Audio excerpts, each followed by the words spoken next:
크리스티안 페촐트 감독의 피닉스가 국내 개봉을 했습니다. 우선 약 7년 전 영화인데 재개봉이 아니라 개봉이라는 표현을 사용한 이유는 제가 알기로는 이 영화가 국내에서는 이번이 최초 공개되는 것이기 때문입니다. 왜 이렇게 뒤늦게 개봉했느냐? 여기에는 여러 이유가 있겠지만 제 추측인데요. 감독의 근작 두 편이 국내에서 꽤 좋은 반응을 얻게 되면서 팬층이 좀 두터워진 게 아닌가 싶더라고요. 작년에 국내에서 운디네와 트랜짓이 개봉했죠. 물론 페촐트 감독의 영화가 다수의 대중들이 좋아할 만한 영화라고 말하기는 무리가 있겠지만 이러한 일종의 예술 영화를 좋아하시는 분들에게는 두 편 모두 상당히 좋은 평을 받았었습니다. 특히 평론가들 별점이 좋았죠. 8점 초과의 별점을 안 주시는 걸로 유명한 박평식 평론가님도 두 편 모두 별점 7점을 주셨습니다. 그러니까 아마 이러한 리액션들의 결과로 피닉스가 국내 개봉을 하게 된 것은 아닐까 싶습니다. 사실 저도 페촐트 영화를 많이 보진 못했습니다. 말씀드린 운디네와 트렌지 두 편 봤고요. 이번에 관람하게 된 피닉스까지 합치면 총 3편 봤네요. 그래서 제가 먼저 양해를 드리고 싶은 게 제가 드리는 리뷰가 상당히 헐겁고 평소보다 더욱 주관적일 수 있겠다라는 부분입니다. 그럼에도 불구하고 말씀드리면 단 3편이지만 각 영화들끼리 어느 정도 연결고리들이 보이더라고요.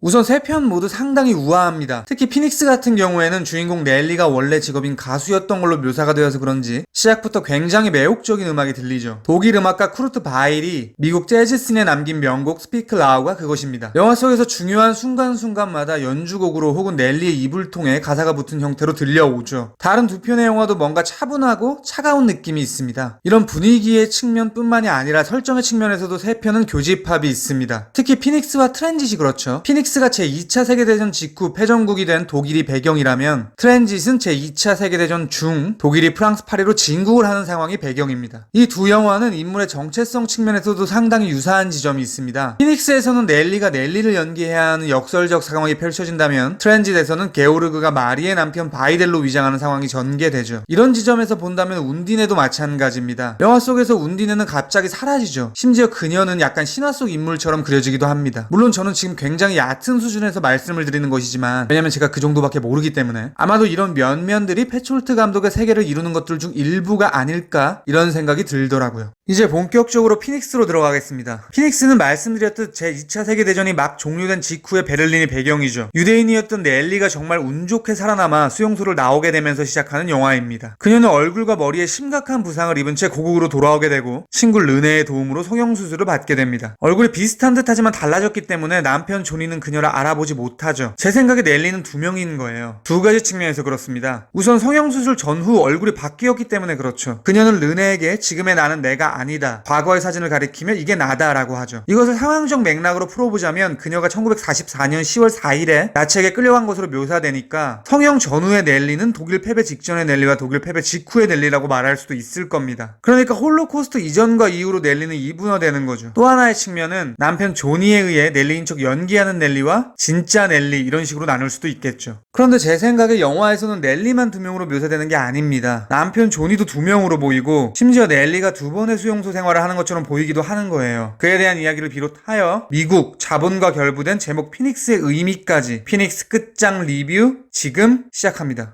Ich suche Johnny. Er arbeitet hier. Where are the girls? Something is missing.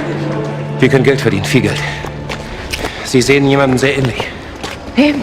Meiner Frau. 조니가 2명으로 보이는 이유와 수용소가 2개로 보이는 이유는 서로 통합니다. 영화에서 넬리는 폐허가 된 자신의 옛 거주지를 찾아가는 등 남편의 흔적을 줬죠. 그러다가 결국 피닉스라는 바에서 남편을 발견합니다. 그런데 그녀는 바로 그를 발견하는 게 아닙니다. 처음 발견하는 조니는 남편이 아닌 동명이인이었죠. 넬리는 조니라는 이름의 어떤 남자가 여자를 끌고 으슥한 곳으로 향하는 것을 목격하고는 그들을 쫓습니다. 그녀가 그 남자의 등 뒤에서 조니라는 이름을 부르자 상대가 돌아보게 되고 자신이 찾던 남자가 아니었다는 게 밝혀지죠. 그때 그 남자는 상당히 위협적인 행동을 보입니다. 넬리에게 멈추라고 한 뒤 그녀의 몸을 더듬죠. 처음에는 그냥 돈을 뺏기 위한 강도 정도로 보였습니다. 근데 후에 이 상황이 무엇을 의미하는지가 밝혀지죠.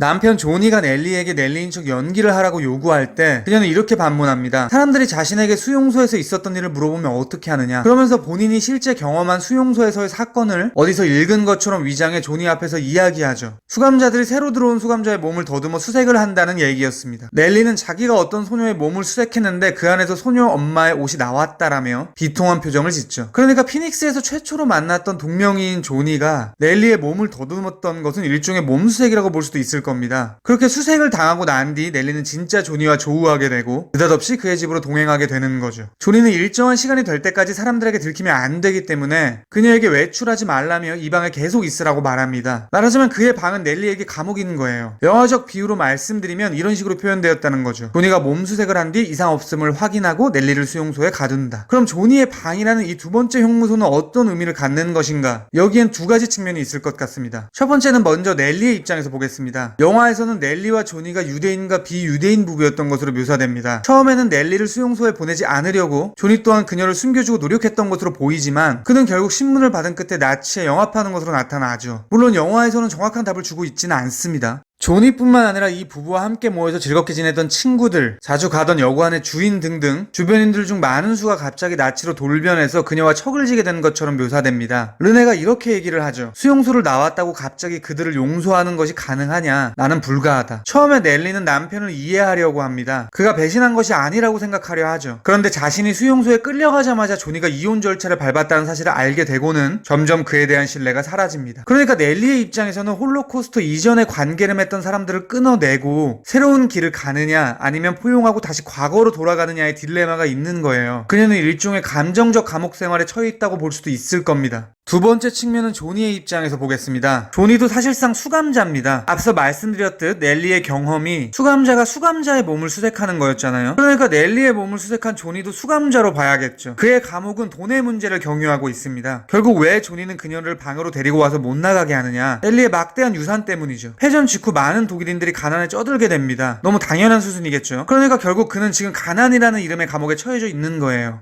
결국 넬리는 이 두 번째 수용소의 문제를 과거를 끊어냄으로써 해결하려는 것처럼 보입니다. 영화의 마지막에 그녀가 스피크 라우를 부를 때 이런 가사가 나오죠. 너무 늦었다. 아마도 남편에게 들려주는 이야기일 겁니다. 그 순간 조니도 그녀의 팔뚝에서 형무소에 들어가는 사람들에게만 찍는 표식을 발견하고는 혼란스러운 표정을 보이죠. 아마 상황을 파악한 것 같습니다. 넬리는 그렇게 르네의 의지를 선택하는 거죠.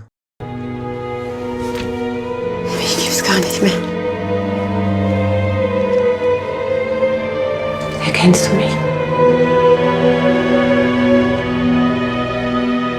영화에서 처음 누군가의 입을 통해 발화되는 대사의 언어는 영어입니다. 독일 영화고 베를린이 배경임에도 피닉스는 영어로 시작해요. 아마도 그 화자인 군인은 베를린으로 들어가는 길목을 지키는 미국 연합군일 겁니다. 그러니까 영어를 쓰는 게 당연한 거겠죠. 독일 패전 직후 연합군이 독일에 많이 상주하고 있었습니다. 그러다 보니 미군들이 여흥을 즐겨야 될 곳이 필요했고 독일 입장에서도 그들에게서 돈이 나오니 그들이 필요했습니다. 그러한 니즈가 절충되어 실제 영화 속의 피닉스바처럼 미국인들만의 영역인 유흥주점들이 많았다고 하더라고요. 이안 브루마의 영년이라는 책에서 묘사된 것을 짧게 말씀드리면 미군들과 친교를 쌓으면 PX의 음식을 나눠 받는다든가 밖에서 팔 수 있는 좋은 담배를 얻는다든가 등등이 가능했기 때문에 독일 여성들이 생계를 위해 나름 전략적으로 미군과 엮이려는 시도가 꽤 있었다고 합니다. 영화에서도 넬리가 피닉스바에서 조니를 보면서 우두커니 서있자 그녀도 그런 여성인 줄 알고 한 미군이 와서 담배를 물려주며 찝적대죠. 그러니까 영화 피닉스 속 패전 직후 독일은 미국이라는 승전국 혹은 거대 자본의 기생충처럼 잠식되어 있는 거예요. 그런 측면에서 본다면 조니를 추동한 돈의 문제가 단순한 한 인간의 궁핍함 정도가 아닌 겁니다. 그것은 2차 세계대전의 결과이자 패전국의 결론이니 이 영화에서 돈이라는 것은 역사적 맥락이 묻어있는 의미로 취한되는 거죠. 게다가 조니는 피닉스에서 자비를 하고 있었으니 미군을 위해 일하는 것으로 여길 수도 있을 겁니다. 심지어 넬리와 조니의 직업이었던 음악이 지금은 미국의 여흥을 위해서 연주되고 불리고 있죠.